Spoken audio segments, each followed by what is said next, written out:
روزہ ٹوٹنے کا پہلا سبب کیا ہے؟ منافذ بدن کے میں سے کسی منفذ کے ذریعے کوئی دوا، کوئی غذا، کوئی بھی چیز اندر داخل کرنے سے روزہ ٹوٹ جاتا ہے۔ منافذ بدن وہ سوراخ جن کا آپ کے پیٹ یا دماغ تک پیسج بنتا ہو۔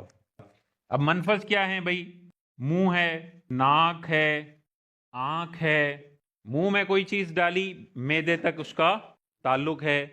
ناک میں کوئی چیز ڈالی، دماغ سے بھی تعلق ہے، ناک کا پیسج بنتا ہے اور پیٹ سے بھی بنتا ہے۔ آنکھ میں کوئی چیز آپ دوائی ڈالیں، فوراً آپ کو حلق میں اس کی کڑواہٹ محسوس ہوگی، تو آنکھ کا اور حلق کا پیسج براہ راست ہے۔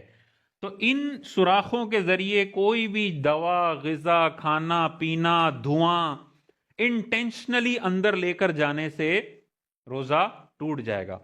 کان اگر ہم دیکھیں تو کان آج جدید سائنس بتاتی ہے، پہلے دور کے فتاوا میں آپ دیکھیں گے تو یہ لکھا ہوا ہے کہ کان سے بھی روزہ ٹوٹ جاتا ہے کان میں دوا ڈالنے سے، لیکن جدید سائنس یہ بتاتی ہے کان کا پیٹ سے کوئی پیسج نہیں ہے، کان کا دماغ سے کوئی پیسج اندر سے بند ہوتا ہے کان، ٹھیک ہے؟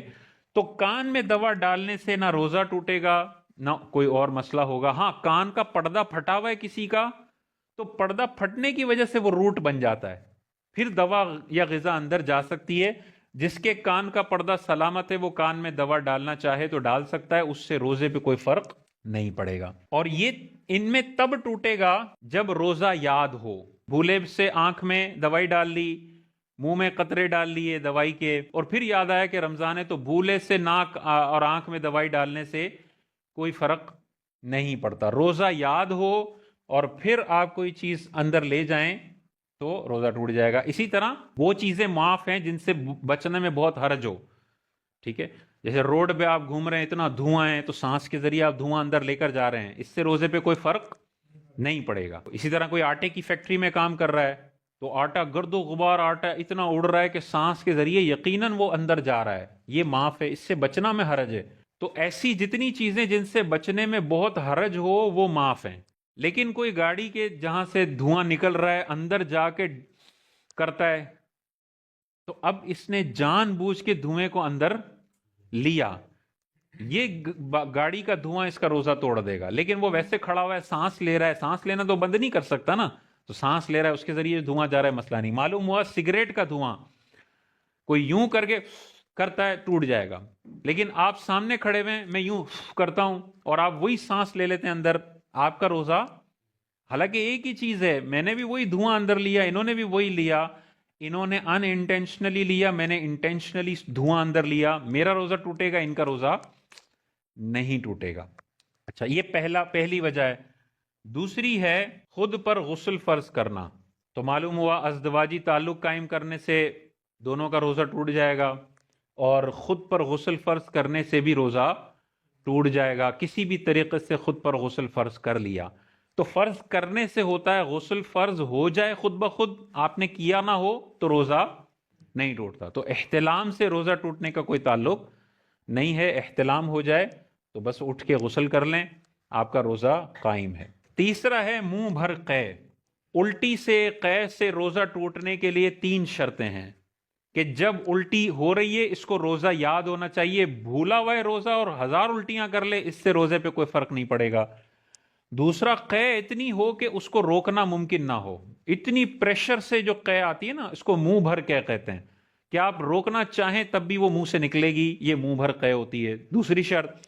اور تیسری، اس نے خود کوئی عمل کیا ہو، گلے کے اندر ہاتھ ڈال کے یا کوئی ایسا عمل کیا ہو جس سے الٹی اس کو آئی ہے، آٹومیٹک الٹی نہ ہو، تب روزہ ٹوٹے گا۔ لیکن 90% کیسز میں الٹیاں آٹومیٹک آتی ہیں، آپ خود گلے میں انگلیاں ڈال کے الٹیاں نہیں کرتے۔ تو جہاں پر آپ نے انٹینشنلی الٹی کا کوئی عمل نہیں کیا، وہاں الٹی سے بہرحال روزے پہ کوئی فرق نہیں پڑے گا۔ اس سے یہ بھی پتا چل گیا کہ ہلکی پھلکی الٹی آئی اور وہ نگل لی، بعض اوقات بڑی ڈکار آ جاتی ہے، اور سحری کے اندر قورمہ کھایا ہوتا ہے اور ظہر میں وہ قورمہ ڈکار میں پلٹ کے آتا ہے، اور حضرت پھر دوبارہ اس کو اندر لے جاتے ہیں، اور پھر ٹینشن آتے ہیں کہ یہ تو گلے میں تیکھا تیکھا ذائقہ آ گیا، تو میرا روزہ ٹوٹا یا نہیں ٹوٹا؟ تو نہیں ٹوٹا، کیونکہ تھوڑی بہت الٹی نکلنے سے اور پھر اس کے واپس چلے جانے سے، ہاں یہ گندی مثال ہے کہ بالکل منہ سے باہر نکلا ہے اور پھر وہ اندر لے کر چلا جائے، تو وہ تو تھوک بھی باہر نکلا اور کسی نے اندر کر لیا یہاں سے تو ٹوٹ جائے گا روزہ. اندر منہ کے اندر تھوک ہو وہ نگلتا رہے اس سے فرق نہیں پڑے گا.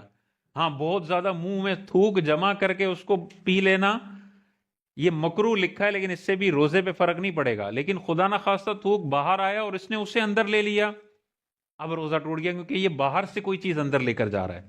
یہ 3 اسباب ہیں دنیا کے اندر روزہ ٹوٹنے کے، یہ اسباب ہیں بس. اس کے علاوہ روزہ ٹوٹنے کا تعلق اس کے علاوہ چیزوں سے روزہ ٹوٹنے کا بہرحال تعلق نہیں ہے.